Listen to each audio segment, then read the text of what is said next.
Ramdam mo na ba ang himig ng Pasko? Naalala ko lang ng mga bata kami, dinadala ng mga magulang namin dito sa Cubao para manood ng Christmas on display. At ngayon, sa paglipas ng panahon, ito na ang makikita natin, ang giant Christmas tree. Tumatak talaga sa isip namin at puso ang mga ginawa ng mga magulang namin. Hindi malilimutang karanasan. Dito yung COD dati, o dyan, o. Saan kami nanonood ng COD. Mga bata kami. Masaya na kami doon. Kaya kung may pagkakataon, dalhin mo na ang pamilya mo dito. Simple, pero masaya. Hindi malilimutang kasiyahan at kaligayahan ng madarama ng mga bata kapag dinala niyo sila dito. Napakaganda dito guys, no?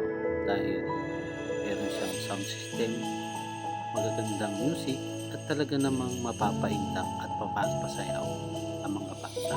At very high-tech na talaga ang mga Christmas night. Kaya dalhin mo na sila dito. Hindi naman kailangan magarbo ang pagkain.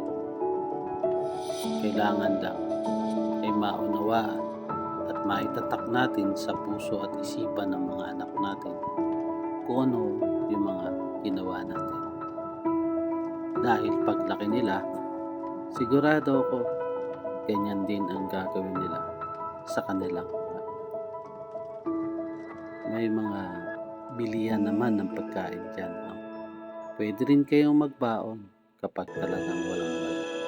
Ang importante, madala natin sila dito at maiparamdam natin sa kanila ang tunay na diwa ng Pasko.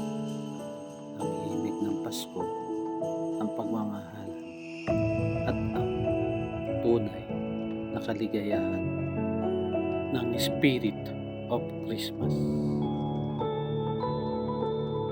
Kaya, Nay, Tay, maraming salamat po. Dahil ipinaramdam niyo sa amin ang tunay na diwa ng Pasko. Minsan lang silang maging bata, kaya iparamdam natin kung ano ang tunay na diwa ng Pasko. Balang araw, pasasalamatan din tayo nila. Balang araw, hinding-hindi